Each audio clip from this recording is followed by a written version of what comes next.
Hi, everybody, and welcome back to another episode of Pop Culture Uncovered. Before we get started, I just want to say the following. I have begged Pete for it feels like almost a decade to cover this particular movie, to which Pete in general has been like, Armand, there's other more important stuff to cover. And now that we have covered some of the deepest issues confronting, of America and the larger world, including the impending collapse of Warner Brothers Discovery, which I will definitely talk about on another podcast. Because we've been calling it for like 5 years.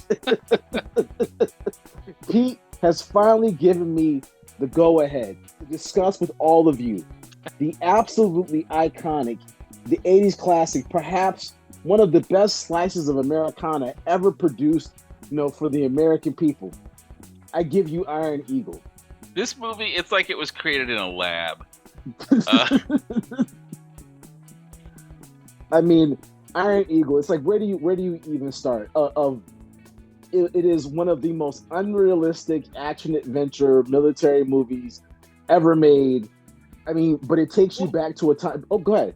Oh no, it really does. And I was just gonna say, the thing is for our generation, who even of our generation, this is pushing things. But for those of us who remember this movie, it was definitely the GoBots of the two big modern military aircraft movies that came out that year. Firebirds, the helicopter one with Nick Cage also ran. But I mean, there were these two movies that came out, basically within 6 months of each other, and we only really remember collectively Top Gun. Especially with the sequel. But, Iron Eagle did it first. Iron Eagle had like 3 sequels. I don't know why, the zeitgeist has made its choice. Actually, I do. You're right. It is a ridiculous movie. But for some reason, it still occupies a place as big as Top Gun in my heart. I mean, I will say this.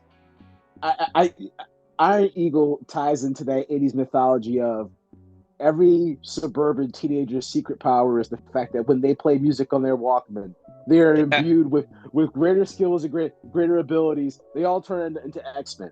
It's funny. As a time capsule movie, is like, look, a long time ago we were talking about Tom Clancy's Ghost Recon Wildlands, and we described that as the Latino murder shooter.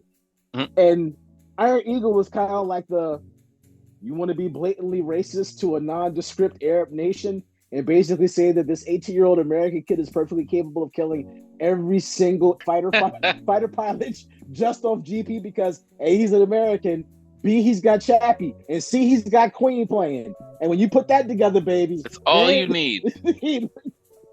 But so I guess a quick backstory. One, Iron Eagle is based off of a real story, which I give Joe Blow.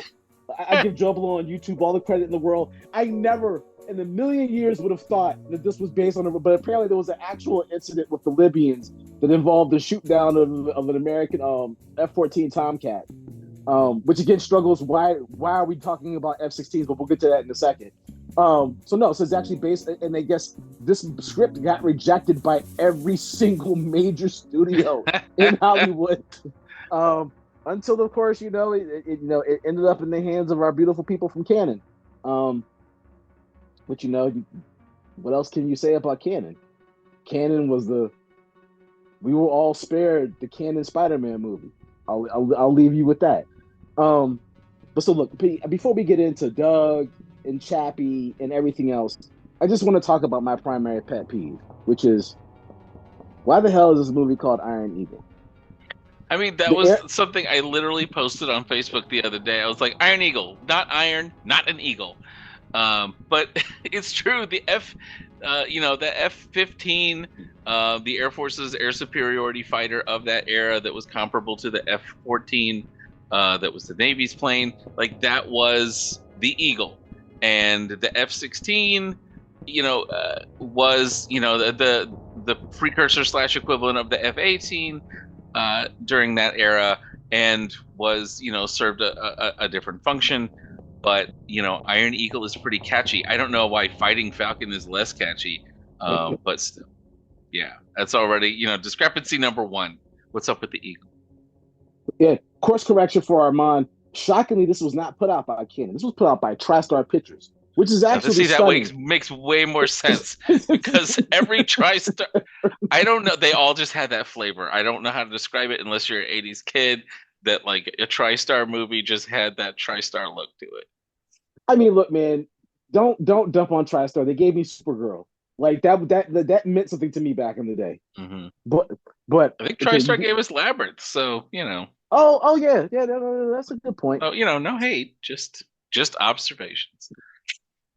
Okay, so the basic premise is, of course, Doug Master, who plays by Jason Gederick, who was another one of the big teen heartthrob 1980s actors. His father, Colonel Ted Masters, played by Tim Matheson, who has got to have been one of my favorite, kind of B-list, C-list, USA Up All Night, actors of the 1980s. If you haven't seen Uh-huh. Trancers, if you haven't seen Trancers, you should watch Trancers. I'm not going to sit and tell you that I it's mean, an I don't amazing know if movie. that's true, but I'll just let you. Yeah. But, yeah, but I'll tell you it's fun. When I tell you it's Hmm. amazing, I'll tell you it's Fair. fun. But so fine. So Doug's dad gets shot down, and of course, the American State Department isn't going to do anything. So they're And those sitting on their wieners at the hands. State Department waiting on diplomacy. Oh, that talky Philly. We're not going to Hmm. bomb you. Right. 1980s. Oh, the liberals all want to talk. Guns. For the record, this is also one of the only movies I've ever seen where people shoot buildings with machine guns and the buildings explode. Like, um, but no. So That's Doug how 80s assembled. bullets worked, Armand. Okay, that's true. I mean, as a child, look, as a child of the '80s, I was like, I'll take machine guns that explode buildings because the alternative is GI Joe guns that shoot laser beams that hit nothing. In fact, I watched Bo and Luke Duke use like arrows to blow up a gas station once, so anything was possible in the 80s. On a different podcast, we will have to talk about like how my parents let me have a toy plastic General Lee. Dear listener, dear listener, if you're not listening, I'm black. Trust me. There were conversations held in my 30s, like, why the hell did y'all let me watch that show? And I was like, I had clear memories of going to kindergarten with a damn General Lee with a Confederate flag on the fucking top. And I liked the design of the flag because I had no clue what the F it was. This is why you have to educate your children, people. Don't let them just mindlessly consume pop culture. But Doug, Doug, Doug, dad plane shot down. Doug Mhm. needs help. Doug, Shaggy and Fred and Wilma and Daphne and Scooby, and assembles the Scooby crew to help him rescue his father. And Mhm. if I sound like I'm being a jerk, it's because it is the most ridiculous plot idea of all time. A bunch of military brats will somehow evade the security of not only the ability to steal an airplane, but confidential top secret data, flight simulators. Oh, the kids will get access to all of it. And then they'll convince an actual officer, I'll help you under adolescent kids fly to a foreign nation and study and commit acts of war against another sovereign nation. Because there'll be no blowback for the Americans. Because it's flying Iron Eagles. What the hell could go wrong? Armand, I know you're making jokes, but also I feel like the one of the reasons that you love that movie is probably the same reason I love that movie. And I think especially since I was an army brat, military brat, grew up around military brat kids, right? And I feel like looking at it now, I'm like, there's no way this movie was made for any adult anywhere ever. Um, but it did feel like it was made for kids like me who were like, like we wanted to feel special, we wanted to feel cool. We're military brats, so we're totally going to go along with this notion that like, yeah, we've got access to the base that none of you have. Like my dad will let me use a flight simulator, flying F-16s randomly whenever he feels like it. There's no such thing as flight plans or any of that other stuff. That's Like the it shortcutted so many things that are, very real and annoying bureaucracy in the military. Like I couldn't at no time in the 6 years I spent on aircraft carriers did I ever just get to jump into an F-14 and fly off the flight deck. But Iron Eagle had me. Iron Eagle got me. Like I just want a little access, so that I can do my own heroic stuff. And Iron Eagle made me, like as a 10-year-old, believe that it was entirely possible for me and my group of like ragtag friends, um, to be able to, orchestrate some kind of, Goonies style buffoonery that would allow us to take tens of $1 million of military hardware on a joyride to go rescue my dad. Like it was the ultimate kid fantasy. There was no adult that movie could have possibly been made for, but it really did feel like it was just aimed directly at my 10-year-old military brat self, and so I was all for it. Oh no, I believe you. I absolutely think that Iron Eagle was marketed really towards kids, the same way that Rambo First Blood part 2 came out, but all of a sudden there was a Rambo cartoon and Rambo Choice. You couldn't see the movie, but you could watch the cartoon. Right. Iron Eagle very much felt with kind of like the same thing. I will say first off, we talked about the unrealistic nature of they're stealing all of the airplane and military secrets. How about Doug racing the motorcycle in a plane, and his little Cessna plane, and nobody goes to jail? Flying the plane at ground level, which to me, I was like, wow, being like a middle class white kid must be great because I you can just do all kinds of crap that you would think you'd go to jail for, but Doug's just like, hey, I'm still going to the Air Force Academy at the end of the day, everybody.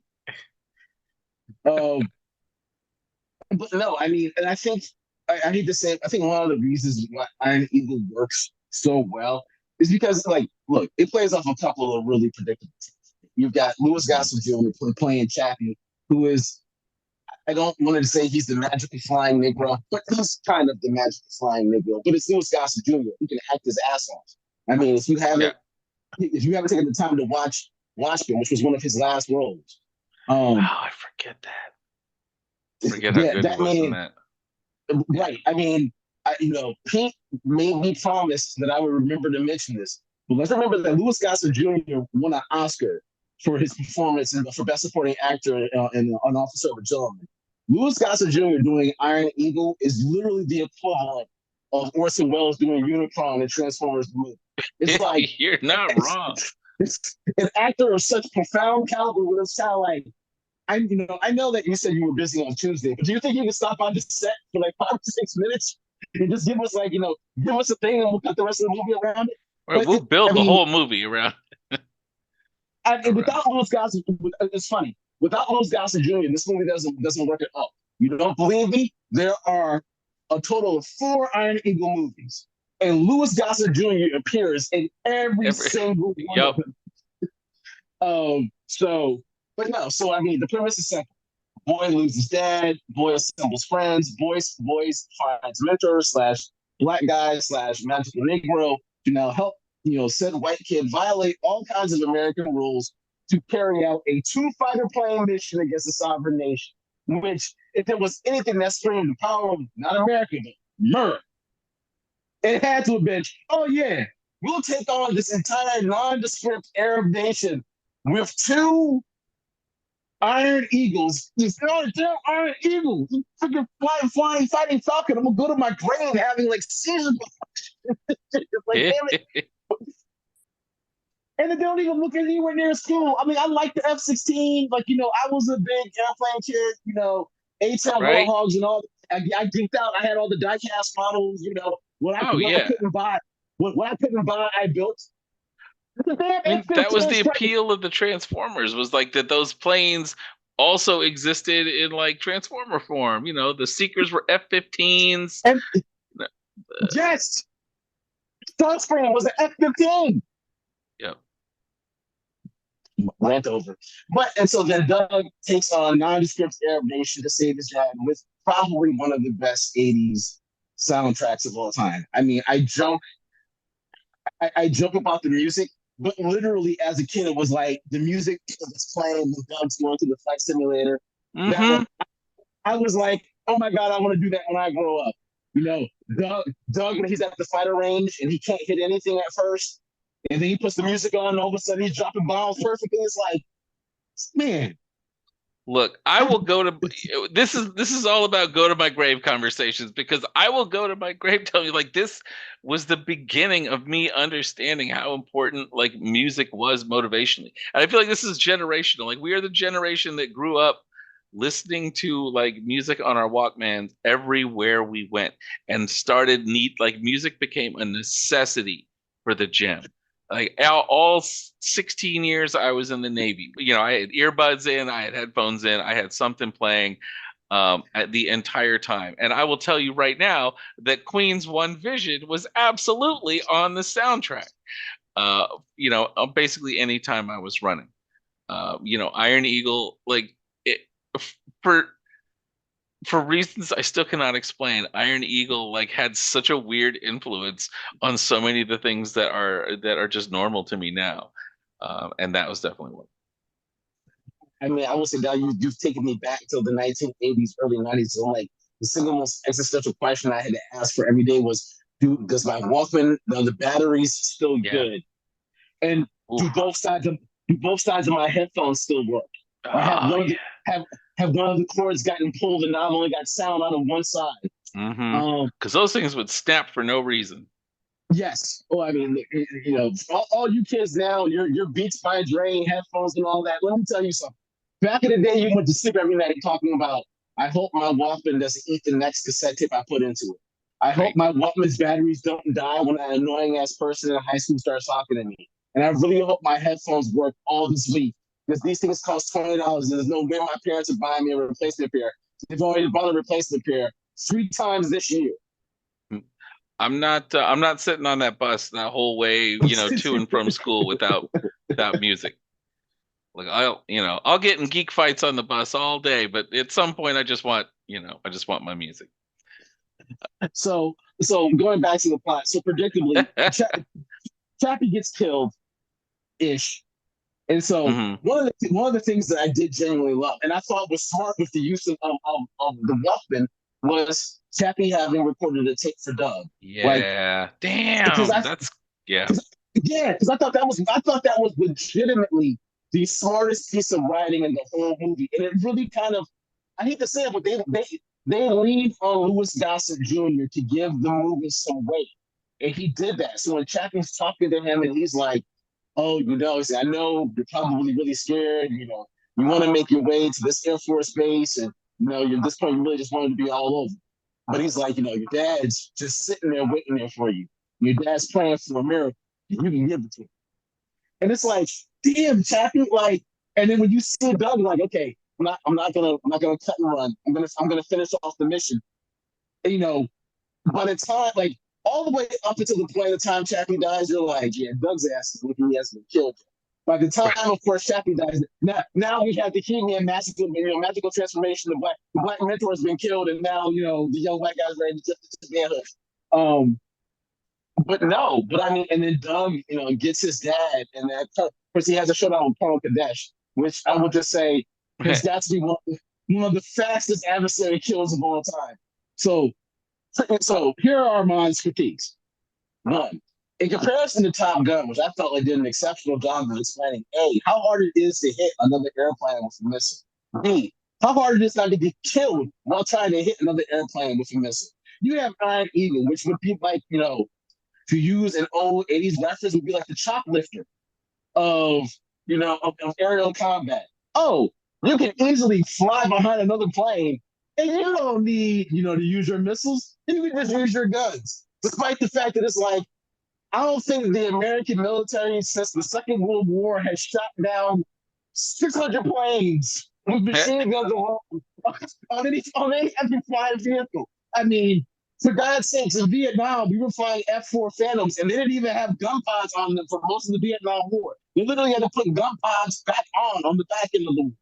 So shooting down stuff, I mean, because literally they run out of missiles really damn early in the mission, and they're shooting stuff. And now we're getting to the machine guns that explode. He now is gonna tell me to kiss his ass because I'm now being behind bullshit. But when you see Doug blow up an entire tower with just one of his machine gun, it's like, okay, this is really a TriStar film. Hey, wait, we're really there. I think it all just goes along with the sheer ridiculousness of them. Like at no point I think were we ever expected to take Iron Eagle seriously, and maybe that's why studios passed on it, where they're like, "Man, come on." But you know what? I grew up in the '80s. I watched bullets blow things up all the time. Like I said, I watched the Duke boys, blow up a gas station with bows and arrows. I watched Airwolf blow up buildings with just bullets. I watched the A team blow up buildings without even using bullets half the time. I was willing to suspend my disbelief. Actually, you know what? I was just dumb. Like I watched that movie thinking something's not quite to the same level that Top Gun is, but I can't really put my finger on it. So I'm just going to keep watching.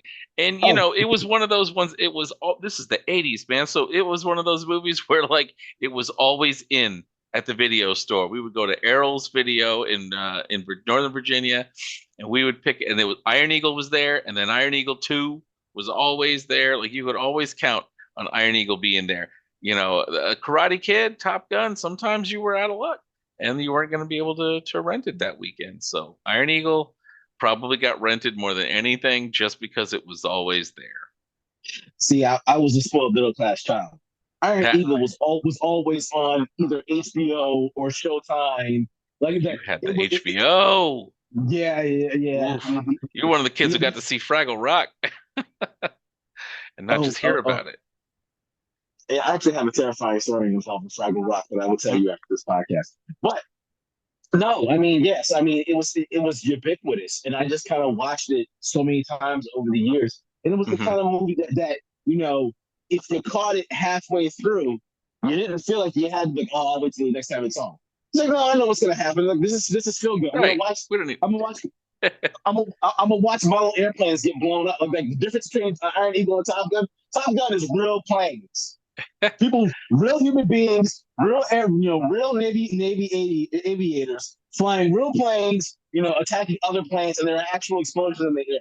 And the Iron Eagle is a bunch of miniatures they look like wood when they get blown up.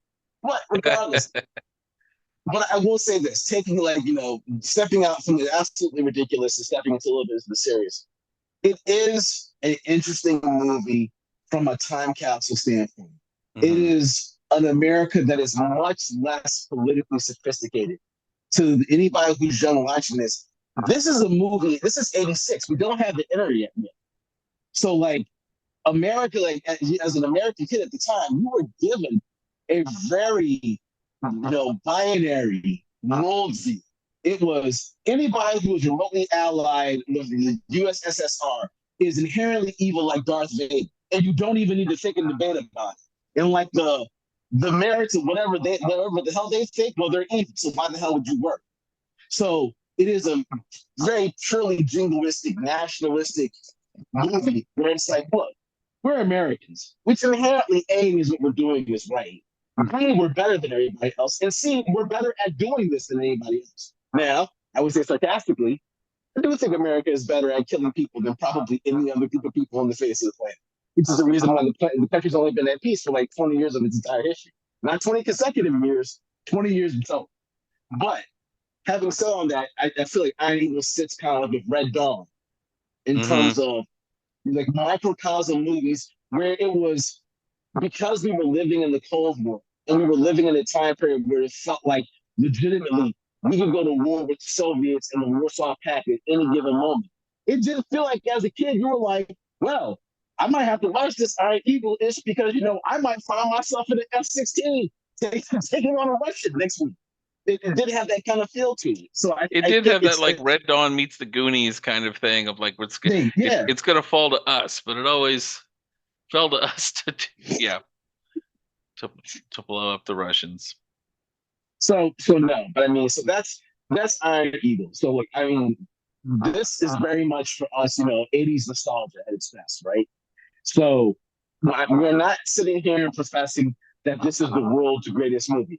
To be perfectly honest, I definitely know it's not one of the world's greatest movies, but it is definitely something that I have a lot of affection for having watched as a Hmm. kid and having loved. You're perfectly Oh yeah. honest, for the same reasons why I love The Last Starfighter because it was just that idea that one of the beauties of Star Wars is that everybody always felt it could be like Luke Skywalker. And there were a lot of these kind of films in the 80s where it felt like you could be a random kid and the right circumstances rise up.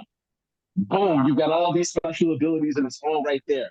And there was something comforting about the idea of like, oh, somebody's taking your dad. Well, you can just go take him back. And I think that's emotionally, strangely, the thing that makes Iron Eagle work. It's really about a son's love for his father and what he's willing to do to go get him. And as ridiculous as the rest of the movie is, you genuinely, that part, felt really well, did fit out really well. And look, I love the scenes with Doug and his dad. His dad's just like, you're going to have to save us. I've been shot in the arm and can't fly a plane. And so I'm just going to sit here and advise you in the back seat. And there's nothing about this movie that's remotely believable, but I think that's one of the things that makes it great at the same time. It's look, watching movies is about, what was the old term they taught me in English lit in high school? The suspension of disbelief. When the story's good enough, you refuse to stop staring at this logic and couldn't happen, and just embrace the story for what it is. And Iron Eagle is the type of movie, if you don't think too hard about it, you don't think about the politics of the time period or anything like that, you just accept, that this is basically a video game come to life. Not a bad way to blow 90 minutes.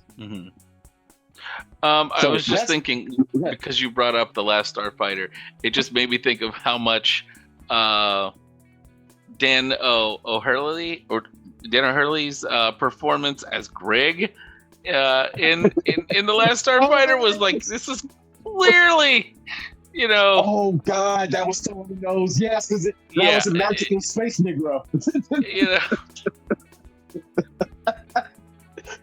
Oh God. Okay, yeah, I'm gonna need to go on therapy for that one. Ooh, that's well. We of course are Pop Culture Uncovered. We are very much, I think, we're gonna do a couple of these. Just kind of going over some 90s and some 80s nostalgic stuff. Movies from our childhood and whatnot. So look forward to future episodes. Because this is how I'm gonna get Pete to let me talk about The Running Man, which if you gave me $175 million to make a movie, I'm making The Running Man. And I don't even know who I would get Pat Sajak to play Killing. But I'm getting somebody. Maybe I would get Dr. Phil or Steve Harvey. Steve Harvey could be funny. Oh wow. But so look out for a future episode of The Running Man. Where we discuss The Running Man. We won't be on The Running Man. That would be jacked up for Pete and I. But yeah, so this is Pop Culture Uncovered. Please check us out at popcultureuncovered.com. Search for us on wherever you're on social media, Pop Culture Uncovered. Support us on Patreon. You have access to our archives for just $1. We have done every kind of podcast you can think of in terms of deep dives of some of your favorite movies, some of our ideas on how to fix, some of the most popular franchises, and a whole cornucopia of other stuff. Hey, as far as Patreons go, $1 is actually cheap. And of course, last but not least, check us out on YouTube as well. For Pete, this is Armand, and for the rest of the crew at PCU, we will talk to you soon. And remember, if you hear clone playing, that means it's one vision. Peace.